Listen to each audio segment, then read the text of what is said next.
m'ont noté qu'il y a de gros mécontentements, mais aussi beaucoup de méfiance vis-à-vis du rapport du PRB.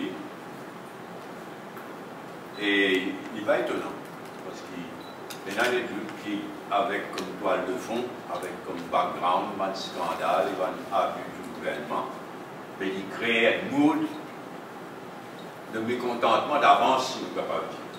Il y a un mood qui explique beaucoup de choses. Et aussi le fait qu'il, depuis l'élection, le gouvernement entertain, nourrit une crisis of expectations permanente. Depuis l'élection, on donne l'impression, sans rien expliquer, que tout est possible, et bien, inévitablement, il y a fait des bonnes attentes de bonnes syndicats, et ça aussi qui expliqué, qui fait qu'il exprime beaucoup de mécontentement vis-à-vis de ma recommandation du PRB. En tous les cas, le ministre, il vient dire que la mise en pratique du rapport PRB coûte 3 milliards. Il y a un breakdown, un intensif global, comme ça. Le gouvernement a un devoir de donner un breakdown, qui manière arrive, ça chiffre que 3 milliards là. Nous redonnons l'occasion au Parlement pour soulever la question. Et disons donner un breakdown, d'autant plus qu'il m'a noté dans une interview du directeur du Pay Research Bureau ce matin dans l'Express, à une question, il y a combien va coûter l'application de ces mesures? Étonnant, mais le directeur du Pay Research Bureau pas donné un chiffre. Il n'a pas confirmé le chiffre qui va le ministre, de 3 milliards, qui va le ministre INSEAVI. Et il même passé propose une estimation. Il dit à peu près tant, mais chaque ministère peut faire son propre budget, etc. Non. Ni il confirme le chiffre que va le ministre, il met en avant, ni il propose ne serait-ce qu'une estimation. Et il vient dire chaque ministère devra faire son budget. Il nourrit la méfiance, naturellement, il nourrit le doute qu'il y a autour de sa chiffre de 3 milliards. Et ensuite, beaucoup de démagogie dans la façon que le gouvernement, le ministre surtout, donne l'impression qu'il y a une diminution importante de la différence entre un gros salaire et un petit salaire. En fait, tam-tam, qui le ratio entre secrétaire permanent et simple travailleur, il ramenait à 1 à 7. Mais quand nous guette bien, il passe à 10. Je donne l'impression qu'il était beaucoup plus que ça, mais il réduisait l'écart, et donc l'écart, il ramenait à 1,7. En fait, il était 1,7, 1 à 7,3. Et donc, si au lieu de 1 à 7,3, ramener à 1 à 7, il n'y a pas un grand achievement. Et même ça, il y a un syndicaliste qui servi le mot démagogie, parce qu'il dépend de qui point, si vous comparez le starting point du laboureur, et évidemment ce starting point 7800 roupies, et quand il arrive au sommet, après toute une carrière, après toute la vie, il y a 17 375. Et évidemment, si vous comparez le salaire du secrétaire permanent avec le laboureur au début de sa carrière, il dit pas 7 à 1, il dit 1 à presque 20. Donc, c'est assez enfantin de la part du gouvernement de venir avec un argument valable. Un affaire qui est bon, seulement ça aussi dans le syndicalisme, il y a effet d'annonce, promesse. Le ministre du Travail, il vient dire que le National Remuneration Board, comment je le connais, il prend secteur par secteur dans le secteur privé et il fixe des conditions de travail, salaire, congé, etc., secteur par secteur. Et c'est vrai que ces derniers temps, le syndicat a beaucoup plaigné qu'il y a des secteurs, on a des années, par revoir. Alors qu'il y a un intervalle régulier de revoir les conditions dans le secteur public, dans le secteur privé, comment on peut dire, et dans le secteur National Remuneration Board, des années durant, pas fin de révise, pas fin de revoir les conditions de travail. Bon, parce qu'il n'est pas question, nous ne pouvons pas accepter qu'il y ait un salarié du secteur privé complètement. Bon, qui le ministre du Travail vient d'annoncer qu'il peut amender la loi pour qu'il National Remuneration, ce qui m'ont compris, c'est que National Remuneration Board lit aussi tous les 5 ans des cousins révisent le salaire et conditions d'emploi dans secteur après secteur. Avec un peu de retard à rattraper là. C'est pourquoi il est bien dommage que le ministre du Travail ait donné un délai quand ça texte de loi là pour devant le Parlement. Parce qu'on a un gros retard, il y a un gros backlog avant de remettre tout ça à jour. Alors le plus tôt, le mieux que ça, la loi là vienne devant le Parlement. Seulement, la loi c'est quelque chose que disait donne au National Remuneration Board les moyens pour faire ce travail-là.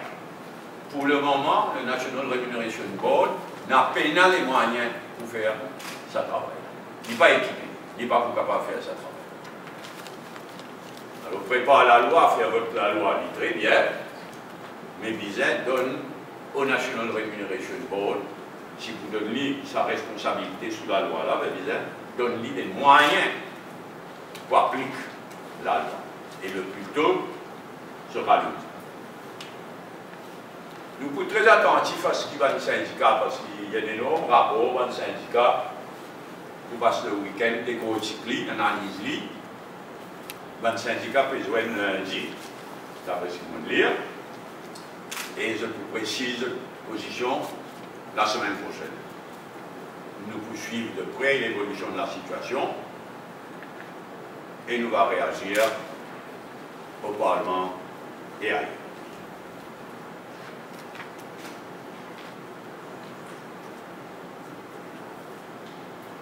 Deuxième sujet d'actualité, le Conseil des ministres, hier, il m'a dit que le cabinet agree to recommendation. Le cabinet a accepté une recommandation qui s'est comité présidé par Xavier Duval pour voir, entre autres choses, le financement de man parti politique.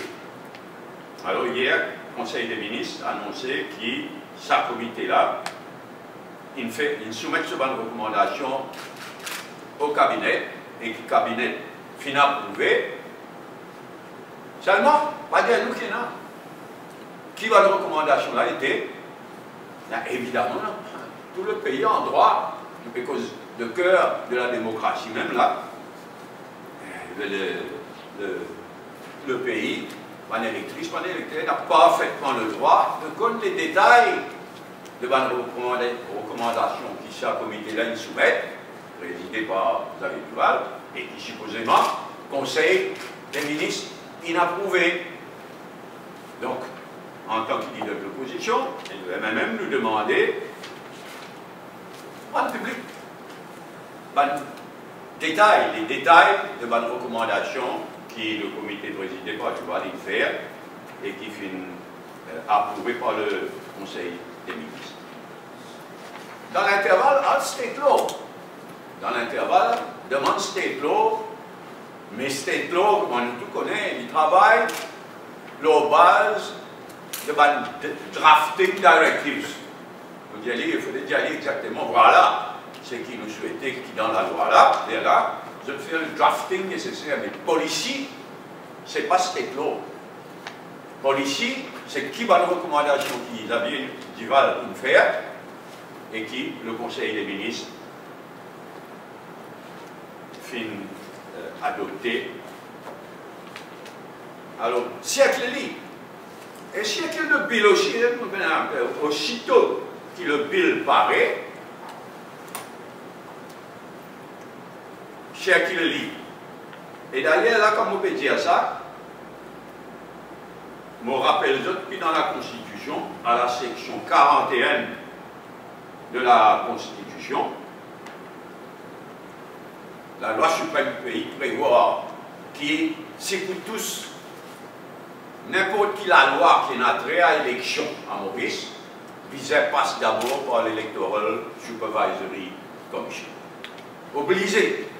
Aussi, je le paragraphe en question, la section 41, sous-section 3, every proposed bill and every proposed regulation or other instrument having the force of law relating to the registration of electors for the election of members of the Assembly or to the election of such members shall be referred to the Electoral Supervisory Commission and to the Electoral Commissioner at such time as shall give them sufficient opportunity to make comments thereon before the bill is introduced in the Assembly, or, as the case may be, the regulation or other instrument is made. Donc la loi suprême du pays exigeait qu'avant, là si vous avez fini envoyer par recommandation du comité Duval au State Law Office, mais la loi suprême du pays prévoit qu'avant d'introduire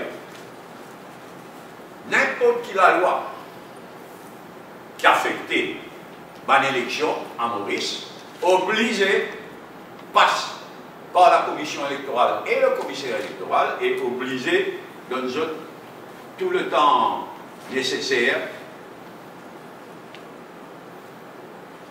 avant d'introduire le texte. Mais ce qui me trouve particulièrement désagréable, inacceptable, c'est qu'hier, le Conseil des ministres, il a approuvé une recommandation du comité Duval, pas une dire que ça va une recommandation a été, mais ce matin, une fuite dans la Gazette. Bon, pas dans la Gazette, là, il fait ce travail, mais dans le lien de Mauricien de ce matin, c'est posé, c'est pas vrai, mais tel que l'article du Mauricien était, inacceptable, en fait. On n'a pas tiré un communiqué du Conseil des ministres qui ne donne aucun détail. Et ensuite, nous lions la presse et nous trouvons posément tout un détail qui utilisait une rente publique en même temps. Mais il y a un manque de respect. Il y a un manque de respect et nous considérons ça particulièrement inacceptable. Donc, corrige le tir. Envoyez à State Law Office tous les détails de la recommandation qui le comité du Val fait, mais dans l'intervalle, rendre public, ça va une recommandation là, nous gagnons le temps réfléchi, nous gagnons le temps discuter, le pays tout entier, et ce n'est pas une façon d'agir lors d'un sujet aussi fondamental qui va l'élection générale et la démocratie. Troisième remarque, Heritage City. Alors là, encore une fois, je ne vais pas mettre en question du tout la bonne foi devant le journaliste concerné. Dans ce cas-ci, c'est l'Express. Dans l'Express du 31 mars, qui est un article, clairement manipulé par quelqu'un au ministère des Finances, la construction de l'Heritage City peut aller de l'avant. L'article-là, complètement manipulé, fausse complètement. Il vient dire, mais comment dire, la construction de l'Heritage City, tu peux tarder, parce qu'il partit dans sa priorité bill qui nous fait voter là, mais maintenant, qui votait, maintenant, parce qu'il y a vous démarrer. Et cite aussi au cadre du ministère des Finances qui dit sous le Public-Private Act, sous le PPA, sous le Public-Private Act, l'État ne devient pas le propriétaire. Fausse complètement, totalement fausse. Quand nous avons le Private Public Act, PPP Act, et quand nous comparons avec la loi qui est déjà là, c'est le Private, pardon, là ce qui nous fait écouter, c'est le BOT. Quand nous comparons le nouveau, le BOT Act qui nous votait, qu'il s'agit donc maintenant qu'il nous vote le BOT Act, c'est-à-dire maintenant qu'on va de l'avant avec Heritage, complètement faux. Quand nous comparons le nouveau la loi avec la loi avant, mais nous trouvons que s'il y a tout dans sa caisse l'État devient propriétaire après un certain nombre d'années, exactement mot à mot, même mot inutilisé dans la loi d'avant, le Private Public Agreement Act, et maintenant le BOT, Bill Operate Transfer. Mot à mot, aussi j'ajoute les paragraphes. Dans un cas, c'est le paragraphe, dans la loi d'avant, c'est le paragraphe 6, sous paragraphe D, 6, 2, D, sous la loi d'avant, hein, sous le Public-Private Partnership Act de 2004, sous le Public-Private Partnership Act, mot à mot, section 6, 2, D, every agreement shall provide for the return of assets, if any, to the contracting authority, the gouvernement, at the termination or expiry of the agreement, in such manner as may be provided for in the agreement. Mot à mot, quand vous faites le Bill Operate Transfer qui nous fait voter cette fois-ci à la section 11, 2, I, mot à mot même mot. The return of the assets to the contracting authority at the termination or expiry of the agreement in such manner as may be provided for in the agreement. Mot à mot pareil. Donc, qui fait ce qui est nécessaire, et c'est manipuler la presse, c'est une manipulation complètement faux. Ce qui ne changeait, c'est la manière qu'il examine le projet. Mais fondamentalement, le BOT Act qui nous votait, fondamentalement, il est déjà inclus dans le Private Public Partnership, le PPP Act. Il est déjà là-dedans. Seulement, là, il change la manière qui processe le projet. Avant, c'était le ministère des Finances, qui avait un PPP Unit et un PPP Committee au ministère des Finances qui processe le projet de PPP. À ce moment-là, il crée un BOT Project Unit dans le Procurement Policy Office. Et nous disons, apparemment, on l'a dit tout avec ça, nous pas d'accord avec ça du tout, il y a un recul. Parce que le Procurement Policy Office, c'est ce travail d'après la loi, c'est qui manière faire une tendeuse, améliorer, faire une recommandation, l'autre manière. Ce nom même dit à tout. Le Procurement Policy Office. Il n'est pas équipé, ce n'est pas son rôle d'examiner un projet. Il est dangereux même, comme on dit dans le parle.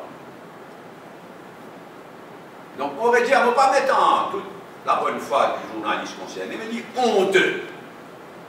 Qui est dans le gouvernement, supposément dans le ministère des Finances, au cadre du ministère des Finances, après l'Express, il est honteux qui sait manipuler la gazette, donne fausse l'information dans sa façon. Alors, Banin expliquait qu'au lieu de vendre une chaise à ce moment-là, pour rembourser la Banque de Maurice, parce que la Banque de Maurice, il prête ça avec comme garantie une chaise de Britannia.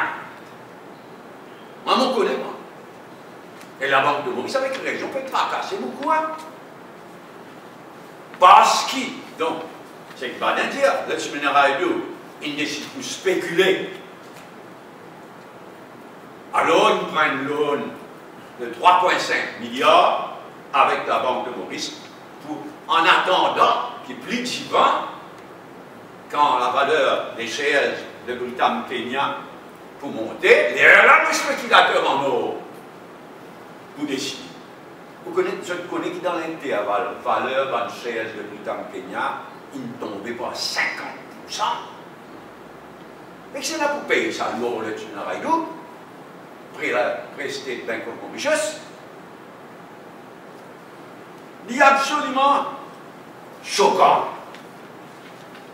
Et mardi, il dit, en fait, il est difficile de saisir la portée de ce qui est arrivé comme ça. Et donc, l'Ivendir, qui en ce qui concerne Savan Shares, toujours pas hein, il dit, for the Britam, à la page 64, hein, for the Britam Shares, MOU. The MOU has already been signed with the existing shareholders of Britam. There was an offer from MMI before, but then that offer could not go through because the existing shareholders in Kenya were not willing to allow third parties into their company. They came to Mauritius and they said to us that they are willing to buy those shares themselves. This has been done. The MOU has been signed. The money is going to hit the bank account this week. Comment fallait dire ça? The money is going to hit the bank account this week. And then there is a second part which is going to be paid by the 30th of April. Ça va dire. Ça va signifier pas dire nous combien de gagnés? Combien d'argent de gagnés? Mais il est choquant tout ça là. On dit que l'argent, et ça l'argent à la Banque de Maurice, 3,5 milliards d'argent public, ça. Dis-nous combien ils obtenir. Alors, l'explication de ce qu'il veut dire là, c'est que quand le gouvernement Maurice, il récupère sa valeur là, récupère sa valeur, les actual shareholders, les actionnaires actuels au Kenya, ils disent non, non, non, non, nous pouvons racheter nous-mêmes. Alors, je dis vini, je dis racheter. Mais dis-nous combien? Et en deux temps, s'il vous plaît. Dis-nous. Combien? Et on va rappeler les autres que le 20 octobre, quand Biden répondait à une question dans le Parlement, ils viennent dire qu'il y a une offre pour s'avancer à ça. Déjà, FSC qui en présence une offre for much more than 3,5 milliards. Much more than 3,5 milliards. C'est qu'il dit dire le 20 octobre au Parlement. Vous rétractez un petit peu, il dit répondre à une question de résolution. There is basically there is an offer which has been received and accepted by the FSC. Non, d'accord, hein? Ça vous l'a dit dans un MOU.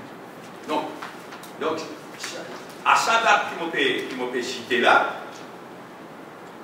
le 20 octobre, l'ITI répond, there is an offer which has been received and accepted by the Financial Services Commission, which is, shall I say, more than the loan which has been taken from the Central Bank of Mauritius of 3,5 milliards at a rate of 3,6 interest payable within 1 year. It is much more than that. Capable de le faire all the way comme ça, en octobre, il dit à FSC, il finit dans son feu. Il finit signé. Much more que 3,5 milliards. La mardi dernier, zéro, tout disparaît. Ça pour la banque actionnaire, c'est posé une finie, une signe un MOU, et sans dire à nous combien ce pays ça va nous faire. Mais c'est choquant quand nous guettons tout ça. À ce qu'il y a, ça en fait 3,5 milliards On dit au gouverneur à la banque, réfléchis bien. On dit déjà dire qu'il n'est pas normal. Ce n'est pas le rôle de la banque centrale de prêter la monnaie dans un cas comme un PAI. Il n'est pas normal du tout. Mais moi, je me pose la question, c'est pas illégal. Moi, je ne peux pas croire qu'il est légal. On dit à le gouverneur de la banque, moi, bien sûr, responsabilité, il est bien. Moi, je ne peux pas croire qu'il est illégal pour la banque de Maurice de prêter l'argent public, ça. La banque de Maurice, pas propriété centrale, ça. C'est l'argent public. Moi, je pense, d'après la loi, il est illégal que la banque de Maurice prête 3,5 milliards de roupies dans sa caisse BAI.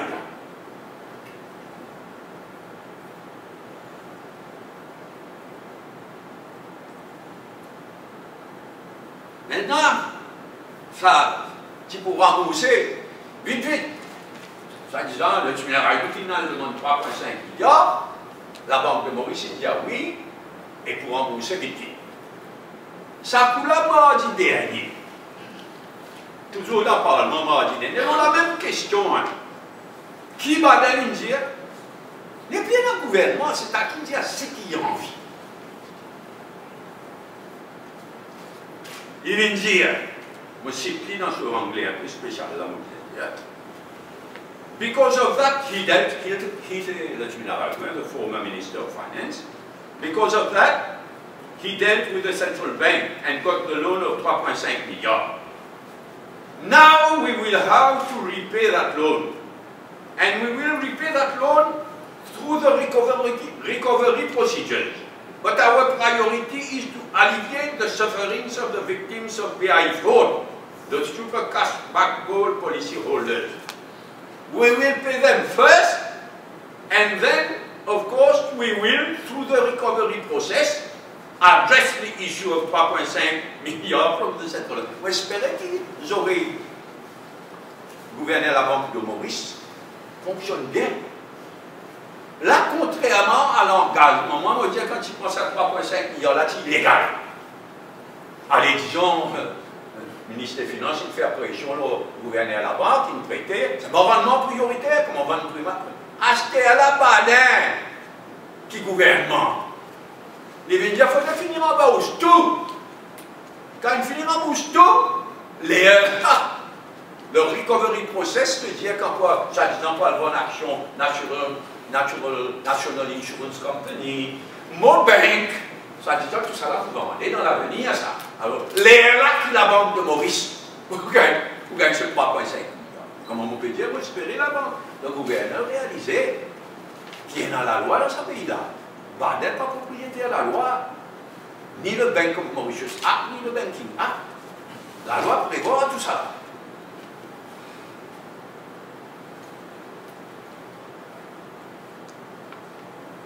Alors, toujours là, ce sujet-là, dans le Parlement, toujours mardi dernier, et causez, et puis la taxe opposée.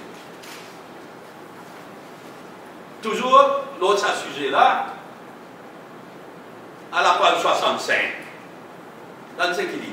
Alors, les petites manières, BAI, pour enfin pas BAI, le Special Administrator, pour ramasser tout ça dans l'argent, etc.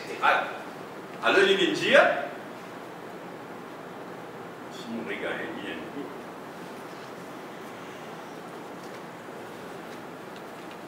oui, BA Exchange. Comment on le connaît, BA Exchange, c'était une firme, une subsidiaire dans le groupe BAI, BA Exchange, Western Union. Alors, il vient dire, BA Exchange, ça m'a dit dernier, ça. Tu peux donner l'exemple de manière, la monnaie tombe dans la loi. Et dire, BA Exchange, for instance, we are waiting for the green light from the central bank for the money to be credited tomorrow. Et ce qu'elle dit, zéro. Parce que la Banque de Maurice, c'est à tout, il connaît, dans les il connaît, on peut veiller. Il connaît sur 3,5 milliards dans tout vent. Alors ici, la Banque de Maurice refuse sa transaction-là. il y a un article dans l'Express, toujours, le 30 mars, la Banque de Maurice bloque la vente de PA Exchange Western Union. L'Express, il fait ce travail, il a le gars un renseignement, il trouvait que sa firme du bureau d'Astella, la compagnie sud-africaine Capital Sterling, farfelu complètement. Et la Banque de Maurice peut objecter. La Banque de Maurice peut faire une chauffeur. Lui, l'argent qui vous transférez mercredi, tomorrow. Et ça boucle de badin là. Je ne sais pas connaître qui va dire pour finir. Mais tout comme ça. Et finalement, toujours mardi dernier, il confirmait. Mais on est choquant comme calcul ça. Et moi, je demande à un syndicaliste, bien, prends votre responsabilité. Et de quelle manière il cause, par exemple, NPF. Il confirmait que le gouvernement peut demander National Pension Fund, la monnaie salariée. Et si comme la monnaie salariée, pension salariée. Et State Bank of Mauritius, si vous voulez, tout ça fané qui met dans State Bank of Mauritius, la période de l'autocadio pour faner en haut là. En haut, ça va nous cacher. Il confirmait que le gouvernement peut demander National Pension Fund, si comme SBM, malgré tout ce qu'il traversait, investit dans National Insurance Company. Mais faire pression même. Si comme on peut résister, SBM, il y a un encore qui est sur la tête aux épaules là-bas. Ou bien peut attendre le tunnel à Dieu, revient tout décider qui vous faire, qui pas vous faire. Quand tu es dans l'article, il me paraît qui une demande Mauritius Telecom. Mauritius, qui Mauritius Telecom? Il n'a pas fou avec pension. Une demande Mauritius Telecom, mettre l'argent dans sa National Insurance Company. Il dit non. L'état me questionne, l'état me coïncide. Il dit non. Je me retrouve ça un petit coup. Il dit non, vous ne voulez pas tout le temps croire la gazette. Ah oui, sorry, moi, tu peux dire le temps dans lequel il cause National Pension Fund. Il vient dire, now on top of that, there are funds available in the NPF account. Il y a son casse. Contribution malhérée pour son pension dans son village. Je traite National Pension Fund là. Écoute le langage même. Now on top of that, there are funds available in the NPF account. C'est choquant. Et quand on t'a dit, on continue, j'ai dit, Mauritius Telecom. Il dit, this is why, that's why I say that not everything which is reported in the press is accurate when I'm speaking. Vous savez, oh. Mauritius Telecom, pas question, vous avez une question, ça c'est la presse. Mais seulement, l'étant l'Express du 31 mars, rapporté qu'il était une demande, M. Sherry Singh, qui est Chief Executive Officer Mauritius Telecom, l'État demande, il posait une question là dans une conférence de presse, sans réponse. Je l'ai déjà dit, nous avons reçu une proposition. Mais nous avons reçu une proposition, mais nous n'avons pas encore pris de décision. Mais comment, si comme ça, dans le Parlement, s'il vous plaît. Bah, dernièrement, ça a fait Mauritius Telecom, là, la presse, ça fait les patrons, quoi, tout ce qui est dans la presse. Et le Chief Executive Officer de Mauritius Telecom dit, le lendemain, il vient préciser qu'il, oui, finalement, une demande du gouvernement, une proposition du gouvernement pour qui Mauritius Telecom. Il est choquant tout ça. Et il faut finir mal, n'a pas aujourd'hui, n'a pas demain, n'a pas dans 6 mois, il faut finir bien mal tout ça. Nous pourrions venir à la sauce, évidemment, au Parlement, lors de toute l'affaire DH. Merci. Donc, 4 points que nous soulevons après any other point. Si nous avons appris, nous commençons par la pyramide.